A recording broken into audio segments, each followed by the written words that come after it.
Hi, my name is Wolf Clang Eastwood, and today on this Honors English PBS special, we have reporter Daniel King settled down in an interview with a very special guest.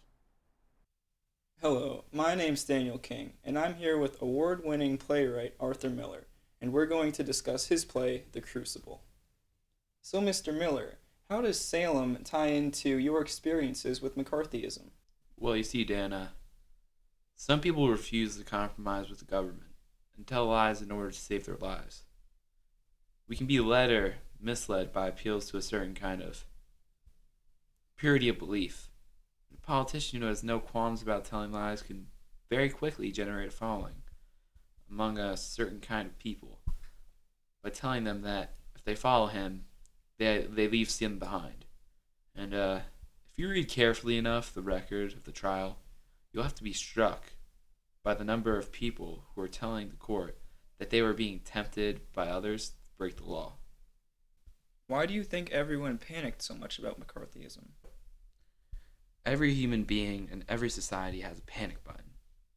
And if everyone is unscrupulous enough to mash it, they're going to create a condition which, if unimposed successfully, can end up killing a lot of people. And if you're going to yell fire, but there is no fire, there's going to be a stampede. Arthur Miller lived in the time of McCarthyism. It's interesting how he relates his time with that of the Communist Party and the Salem witch trials. It is said those that don't remember the past are doomed to repeat it. But I'll take a step back in time and have an interview with the famous Salem witch trial judge, John Danforth. Hello, I'm here today with Judge John Danforth. So let's get started. How do you see yourself as a judge? I see myself as a very firm individual. When someone enters my court, I expect them to submit to my authority.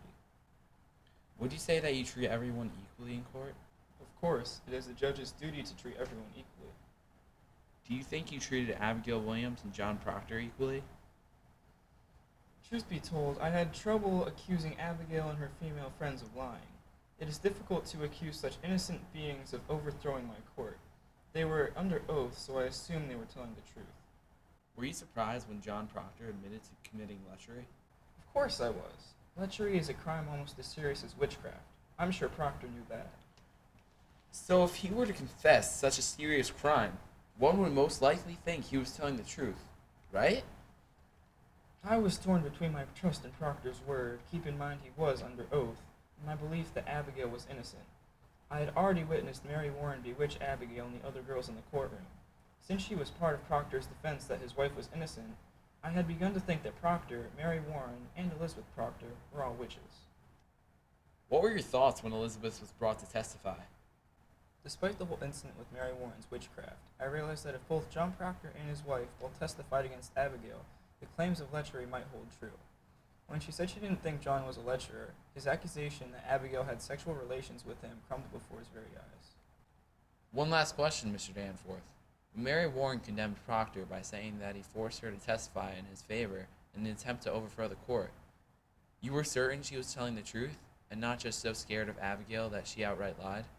Once again, I assumed that she would not lie under oath. I was certain that she was telling the truth because she was supposedly Proctor's ally in the whole process, and wouldn't betray him for fear of the innocent Abigail. Very interesting, Mr. Danforth. It's been a pleasure interviewing you. And this has been an Honors English PBS special.